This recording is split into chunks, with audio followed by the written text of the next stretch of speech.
Before we get into the video, could everyone please subscribe to my Endless Diary Tales channel? Thank you so much. My husband and his friends thought it would be funny to leave me stranded in a small town in Italy after a fight. Let's see how she gets back. They laughed, driving off. I didn't return. A month later, he tracked me down in Greece. I was already starting over. Let's see how she gets back. Gabriel laughed, his voice cutting through the evening air as he slammed the car door. The taillights of our rental car grew smaller and smaller, disappearing around the bend of the narrow Italian street, leaving nothing but dust and the echo of my husband's friend's laughter. I stood frozen, my mouth still open in mid-sentence. The argument we'd been having outside the small cafe suddenly rendered meaningless by his unthinkable action. He'll come back, I whispered to myself, drawing curious stares from locals enjoying their evening meals at sidewalk tables. This is just to scare me.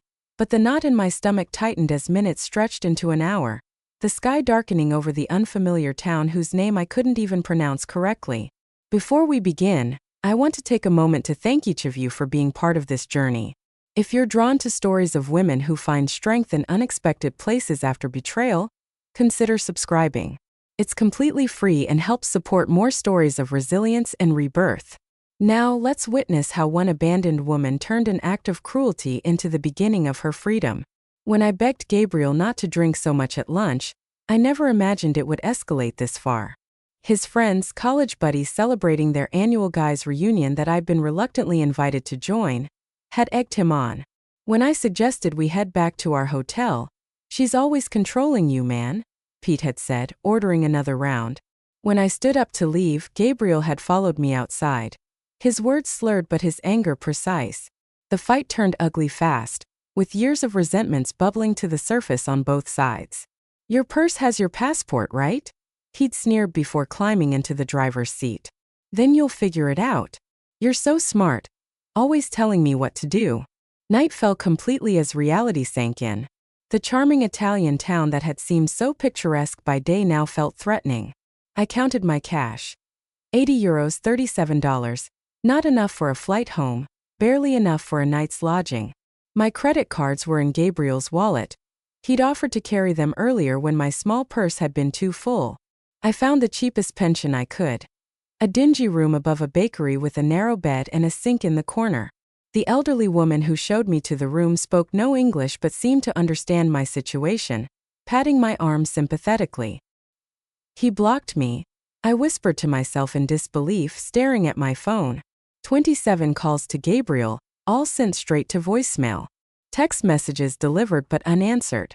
I tried Pete, then Marco, then every one of Gabriel's friends who'd been in that car, all blocked.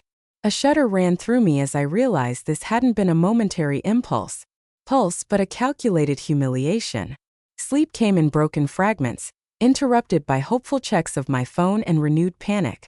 By morning, I'd convinced myself this nightmare would end. Gabriel would return, apologetic but ready to blame me for overreacting to his joke. I'd be angry but relieved enough to move forward, to return to our carefully constructed life in Boston, where he was a respected architect and I was his supportive wife who'd set aside her own design career to manage our home and social calendar. But he didn't come. The second day, I rationed my remaining money, buying only a panini for lunch while walking the town's perimeter, checking every hotel and restaurant for any sign of our tour group.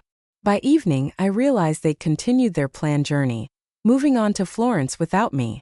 On the third day, a kind cafe owner who noticed me lingering outside his establishment offered me free espresso, and in broken English, directions to the local police station. The officer there seemed unsurprised by my story, as if abandoned tourists were a regular occurrence. But his limited English and my non-existent Italian left me with nothing but a filed report and a sympathetic nod. That afternoon, I made the hardest decision of my life. Standing before a cramped pawn shop window, I twisted off my wedding ring, the 2-carat diamond Gabriel had upgraded on our 5th anniversary, replacing the modest band we'd started with. The shopkeeper offered me far less than it's worth, but enough to fund the next step of my journey, wherever that might be. America called family, the pawnbroker suggested, counting out euros. I nodded mechanically, but inside a different plan was forming. Family meant explaining, meant hearing my mother's "I told you so" about Gabriel's temper, meant facing friends who'd seen the cracks in our marriage I'd tried so hard to plaster over. The bus station was quiet when I arrived, its electronic board displaying destinations I'd only read about in travel magazines. An overnight bus to Rome connected to ferries to other buses to places where Gabriel and his friends wouldn't think to look for me, if they ever bothered to try. My finger hovered over my father's name in my contacts. One call and he'd wire money for a flight home. One call and I'd return to the life I'd built, where I'd slowly made myself smaller to accommodate Gabriel's expanding ego and demands. A memory surfaced. Gabriel jokingly hiding my portfolios when I'd mentioned returning to interior design work. "Why complicate things?" he'd asked. "We don't need the money, and I need you focused on our life." I'd laughed it off then, but sitting in that grimy station, I saw it for what it was. Another fence in the pen he'd built around me. "Where to go?" asked the ticket agent, an older woman with kind eyes who'd been watching me stare at the departure board for nearly 20 minutes. "Greece," I answered, the decision crystallizing as I spoke it. "The furthest coastal village you can get me to." 14 hours later, I bled off the final bus in my journey, my body stiff from uncomfortable seats and tension. The smell of salt air and olive groves greeted me as I took in the whitewashed buildings of a village whose name I couldn't pronounce. My phone battery had died somewhere between countries, my stomach was hollow with hunger, and the weight of what I'd done, or what had been done to me, pressed on my shoulders. Exhaustion made the edges of my vision blur as I wandered toward what appeared to be the town center. 3 days of emotional whip had left me raw, cycling between rage at Gabriel, fear of my uncertain future, and a strange unexpected flicker of something that felt dangerously like liberation. My remaining euros would cover perhaps 2 nights in the cheapest room I could find. After that, I had no plan, no friends, no words in the local language beyond please and thank you. But as I watched the sunset paint the Aegean waters gold and pink, a calmness settled over me that I hadn't felt in years. Gabriel had meant to teach me a lesson about dependence.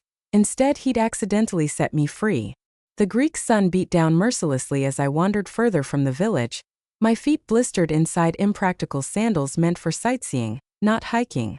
My water bottle had emptied hours ago, and the combination of dehydration, hunger, and emotional exhaustion made the world tilt around me. Silver-green trees lined the dusty path, their leaves shimmering like coins in the breeze. Olive groves, I realized dimly, just before my knees buckled beneath me. The ground rushed up to meet my face, but I barely felt the impact. Darkness edged my vision as a strange calm washed over me. Perhaps this was fitting, abandoned by my husband in one foreign country, only to collapse alone in another. I closed my eyes, giving in to the exhaustion that had been building since Gabriel drove away. "Phosmo Kira." A woman's voice cut through my haze, followed by weathered hands turning me over. An elderly face swam into focus, deep lines etched around kind eyes wide with concern. She spoke rapidly in Greek, patting my cheeks and offering a canteen. The water revived me enough to sit up, though my head still spun violently. She introduced herself as Elena, repeating her name while pointing to herself. I mimicked her gesture weakly. "Alexis." Elena helped me to my feet, her small frame surprisingly strong as she supported my weight. She pointed toward a stone farmhouse nestled among the olive trees and made walking motions with her fingers. I nodded, lacking the strength to resist as she guided me slowly up the hill. The farmhouse kitchen welcomed me with the scent of herbs hanging from wooden beams and something savory bubbling on an ancient stove. Elena settled me at a worn wooden table before calling out to someone. A man's voice responded, and moments later, an elderly gentleman with a sun-darkened face and silver mustache appeared in the doorway, wiping his hands on a cloth. "Nikos," Elena said, pointing to him, her husband. He nodded at me. Cautiously, his eyes questioning but not unwelcoming, Elena poured cool water into a glass and pressed it into my hands, followed by a bowl of simple soup. My stomach growled audibly as the aroma reached my nose, prompting a smile from Elena. That evening passed in a blur of broken communication. I tried to explain my situation through a combination of limited words, hand gestures, and eventually tears. Elena nodded as if she understood completely, though I knew she couldn't possibly grasp the details. Nikos remained quiet but attentive, occasionally asking questions that Elena translated through gestures. They offered me their spare room, A simple space with whitewashed walls and a narrow bed covered by a handmade quilt. Too exhausted to protest, I collapsed into much-needed sleep. Morning arrived with roosters crowing and the aroma of fresh bread. I found clean clothes folded at the foot of my bed. A simple cotton dress and a card that looked decades old but freshly laundered. They hung loosely on my frame but offered a welcome change from my travel-worn outfit. In the kitchen, Elena beamed at my appearance, immediately serving strong coffee and fresh bread with olive oil and honey. With daylight clearing my mind, embarrassment crept in. These strangers had taken me in without question, fed me and clothed me. I needed to explain myself, to offer payment, to move on. Through broken English and the translation app on my phone, now charged thanks to an adapter Nikos had produced, I attempted to convey my gratitude and intention to return to the village. Elena's face fell immediately. She shook her head vigorously, pointing outside where rain now pattered against the windows, then to my still blistered feet. "Stay," she insisted, one of the few English words she knew. "Rest." Over the next 3 days, I made several attempts to leave, each met with gentle resistance. Once, with my purse in hand and shoes on my feet, Elena intercepted me at the door. Her expression was so wounded that guilt washed over me. She took my hand and led me to a small wooden box on the mantel, opening it to reveal photographs. Her fingers trembled as she pointed to a young woman with Elena's eyes and Nico's smile. "Sophia," she said softly, then pointed far away. "Australia." Her eyes filled with tears as she made a cradling motion with her arms, then held her hand at waist height, indicating a child, grandbaby, she managed in English, pointing to a more recent photo of an infant. I understood then. Elena saw in me a surrogate for her absent daughter, a presence to fill the hollow space left behind. Rather than feeling manipulated, my heart ached for her loss. I nodded slowly and returned my purse to the hook by the door. Each day brought new routines as I gradually integrated into their farm life. Elena showed me how to gather eggs from the chickens without frightening them, how to hang laundry so the mountain breeze would catch it just right. Nikos taught me to identify weeds among the vegetable garden, his patience evident as, morning, the sun blazing overhead, my shoulders burned with exertion and my city-soft hands had developed their first blisters. "Boston lady hands," Elena teased gently, examining my palms at lunch break. She disappeared into the house, returning with a homemade salve that smelled of herbs and beeswax. The cooling relief was immediate as she spread it across my raw skin. "Tomorrow better," she promised, and surprisingly, she was right. Each day brought improvement. My technique refined, my strength building, my hands toughening. Within weeks, I could work alongside them for hours without complaint, taking pride in the growing piles of harvested fruit. The sorting process proved even more demanding than the harvest. Seated at a long table under the shade of a pergola, we meticulously separated the olives by quality. The perfect ones were destined for the premium oil, slightly blemished for second grade, and damaged ones for soap making. Elena watched me with hawk eyes, at first correcting my mistakes with gentle nudges. Gradually, her corrections became less frequent as my eye developed for the subtle distinctions. "You learn fast," Nikos commented one evening, his broken English improving alongside my rudimentary Greek. It was the highest compliment he'd paid me, and warmth spread through my chest at his approval. My education extended beyond the groves into Elena's kitchen, a place that initially intimidated me with its lack of modern conveniences. In Boston, I'd considered myself a decent cook, capable of following recipes from gourmet magazines for dinner parties that impressed Gabriel's colleagues. But Elena's cooking involved no measuring cups or precise temperatures, just generations of knowledge passed through hands and observation. "Watch," she'd say, kneading dough for bread with practiced motions. I'd mimic her movements, failing spectacularly at first. My initial loaves emerged from the outdoor stone oven misshapen and either underbaked or burnt beyond recognition. "Practice," Elena encouraged, breaking apart even my worst attempts to taste them all. "Learning is waste." Her acceptance of imperfection struck me as revolutionary. In my previous life, mistakes had been something to hide, not stepping stones to mastery. The simplicity of their meals revealed how processed my American diet had been. Here, everything came from their land or neighboring farms, vegetables still warm from the sun, eggs collected that morning, cheese from the goats down the road. The flavors were vibrant and clean, needing little enhancement beyond olive oil, lemon, and herbs from Elena's garden. My body changed on this diet and work regimen. The designer clothes arrived and grew loose as unnecessary weight melted away, replaced by lean muscle. My complexion, once maintained through expensive creams, glowed from simple olive oil soap and honest sweat. When I caught sight of myself in the small mirror above the bathroom sink, a stranger looked back. Tanned stronger, somehow more substantial despite weighing less. Elena and I found more ways to communicate beyond labor and food. During evening breaks, she brought out her photo albums, pointing to black and white images of her youth in the village. I was startled to discover she'd once been a school teacher before returning to her family's olive business after marriage. "You?" she asked, mimicking typing on a keyboard. I took out my phone, showing her photos of my interior design projects from before marriage, the career Gabriel had dismissed as a hobby. Elena studied them with genuine interest, pointing to elements she liked and making appreciative sounds. "Beautiful," she said, tapping her temple. Her validation of my creative work brought tears to my eyes. Such simple acknowledgement, yet something Gabriel had gradually withdrawn as our marriage progressed. One rainy afternoon, Elena taught me to knit, her patience endless as I dropped stitches and created uneven rows. My first completed project was a simple scarf, lumpy and imperfect, but entirely made by my hands.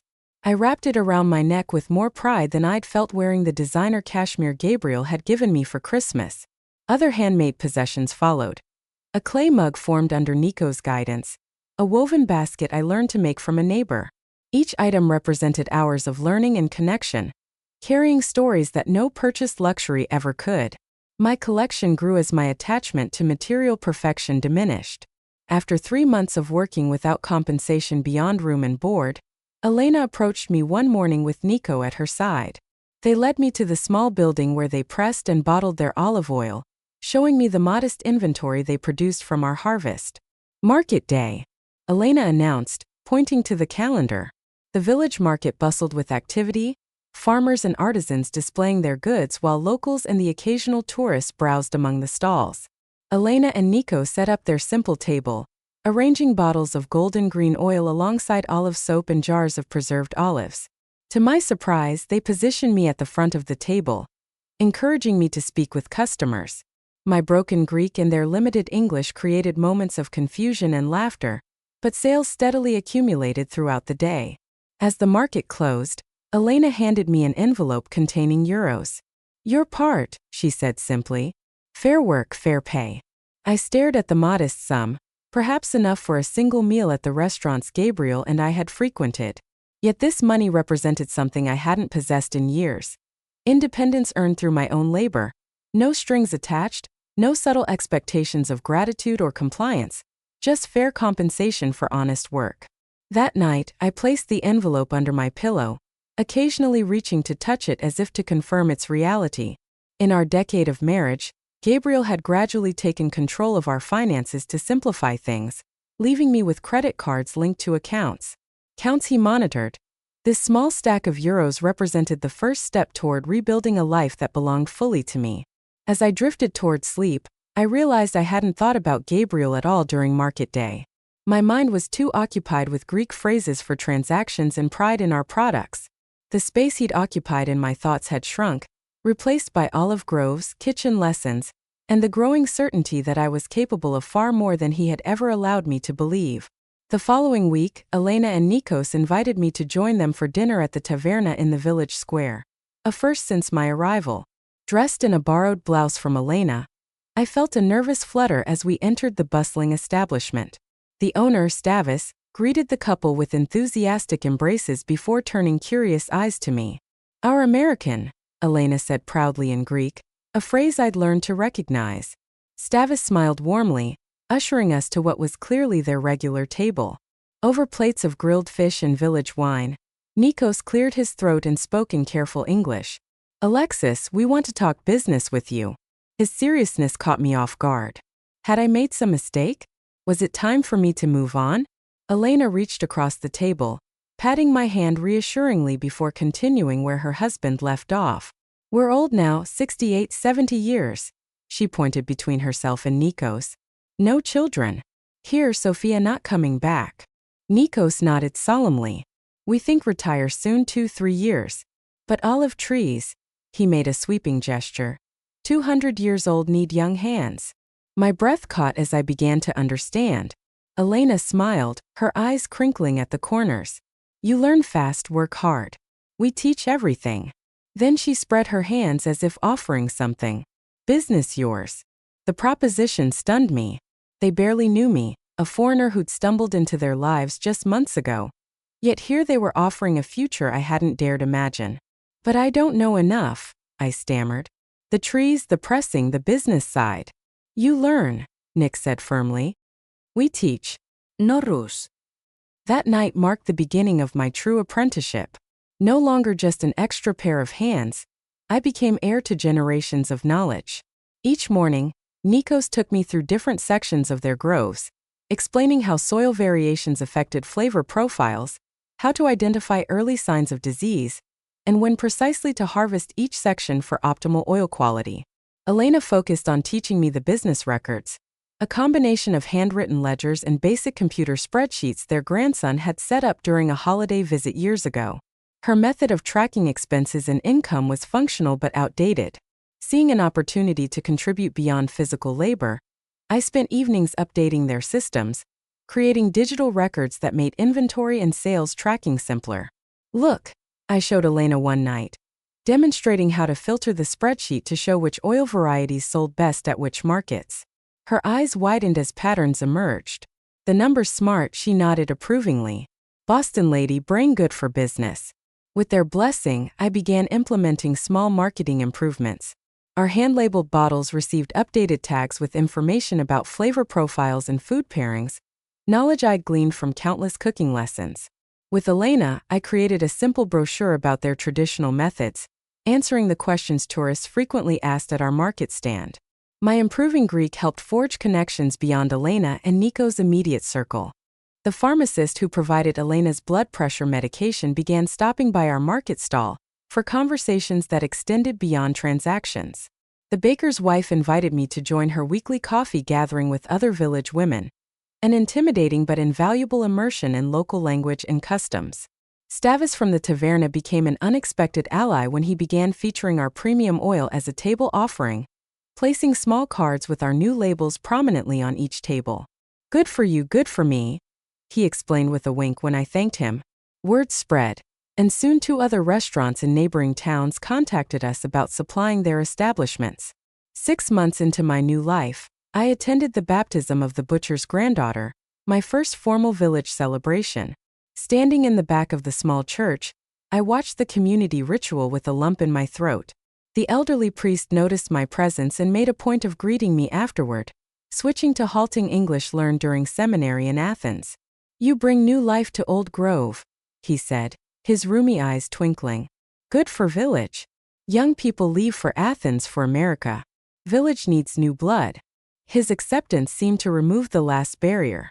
Invitations flowed more freely after that, to name day celebrations, impromptu gatherings at the beach, even in a village committee meeting about the upcoming summer festival. Each event wove another strand into the web of connection holding me in place. Yana, the weaver whose stall stood beside ours at the weekly market, became a particular friend. 40-some and widowed, she possessed a sharp wit and pragmatic outlook that reminded me of my college roommate. Our conversations, conducted in my improving Greek and her excellent English, ranged from business strategies to village gossip to more personal reflections. You never speak of America, she observed one quiet afternoon as we packed up our unsold goods. Family, friend. The question pierced me unexpectedly. I'd grown so focused on building my new life that I'd pushed thoughts of my old one aside. My parents died years ago, a few friends. But I trailed off, realizing how Gabriel had gradually isolated me from my support network, always finding reasons why my college friends were problematic or work colleagues. Us, she nodded knowingly. The husband who left you in Italy? You never say his name, Gabriel, I said, the syllables feeling foreign on my tongue. After months of silence, his name is Gabriel and he never searched for you. Her directness was refreshing after months of Elena and Nico's gentle avoidance of the topic. I don't know, I admitted. I haven't checked my phone. I gestured vaguely. I'd powered it on occasionally to take photos but had abandoned my American email and social accounts, unwilling to confront whatever might be waiting there. Yin's raised eyebrow challenged me. Perhaps it's time to look, not for him, but for you to close the door properly. Her words stayed with me. That evening, after helping Elena prepare dinner, I retreated to my room and powered up my old phone, connecting to the farmhouse's basic Wi-Fi. With trembling fingers, I logged into my long-neglected email account. Hundreds of unread messages filled the screen. Scanning the senders, I spotted several from old friends, their subject lines evolving from casual check-ins to concerned inquiries. A surge of shame washed over me. I had disappeared from their lives without explanation, just as thoroughly as I'd vanished from Gabriel's. A thread from my former design mentor caught my eye. Job opportunity followed by increasingly urgent follow-ups. Opening it revealed she'd recommended me for a remote consulting position with a sustainable building materials company. The final email, dated just 2 weeks earlier, indicated the position was still open if I was interested. Before I could consider this unexpected bridge to my former life, another email sender froze my fingers on the screen. Gabriel Davis with the subject line, "I know where you are." The timestamp showed it had arrived just hours earlier. "Alexis, it's taken months and a private investigator, but I finally tracked you to that back chew in Greece. This has gone on long enough. I'm coming to bring you home and end this ridiculous tantrum. My flight lands in Athens on Thursday. Be ready. 3 days from now." The room spun around me as panic and anger collided in my chest. How dare he? After abandoning me, after months without a word, he expected to simply collect me like misplaced luggage. I stumbled downstairs, the phone clutched in my hand. Elena looked up from the account ledger spread across the kitchen table, her smile fading as she registered my expression. "Bad news from America?" she asked gently. "Gabriel," I managed. "He's coming here Thursday." Elena's eyes narrowed slightly. She reached beneath the ledger and pulled out an envelope, sliding it across the table toward me. Good timing then. I was waiting for the right moment. Inside, I found legal papers bearing my name alongside Elena and Nico's, written in Greek with English translations. "Partnership agreement," Elena explained. "1/3 business years now, not future. Now." Tears blurred my vision as I stared at the document, understanding its significance. Not just employment or apprenticeship, but legitimate partnership. Not just a place to stay, but a foundation to build upon. Not charity, but earned recognition. "You choose what happens Thursday," Elena said firmly, tapping the papers. "You have home here, business here, friends here." She pointed to the phone in my hand. That man no longer decides. The truth of her words settled over me like a mantle of certainty. For the first time since being abandoned in that Italian town, I felt not just surviving but anchored.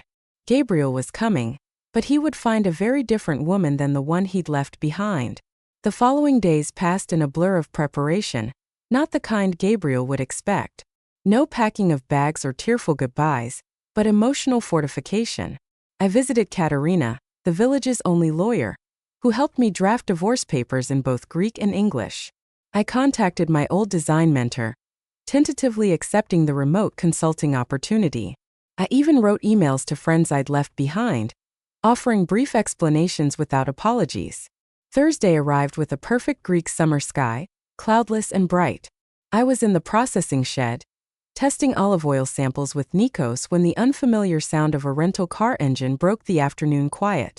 Elena appeared at the doorway, her expression a mixture of concern and resolve. "He is here," she said simply. Heart hammering, I wiped my hands on my work apron and stepped outside. Gabriel stood beside a sleek silver sedan, designer sunglasses perched on his perfectly coiffed hair, examining the humble farmhouse with visible distaste.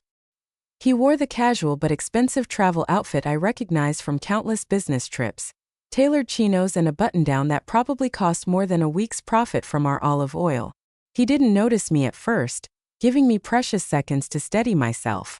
This man, who had once been the center of my universe, now looked somehow smaller, less substantial against the backdrop of ancient olive trees and weathered stone buildings that had become my home.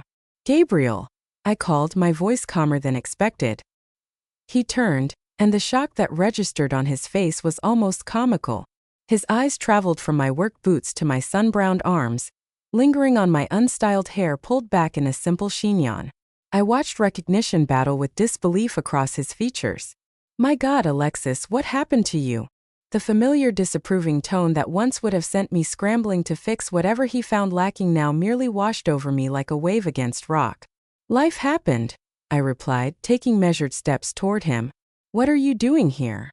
Gabriel removed his sunglasses, his practiced charm sliding into place as he extended his arms. I've come to take you home, of course. This has gone on long enough, don't you think? Whatever point you were trying to make, this isn't about making a point, I interrupted, stopping well outside his reach.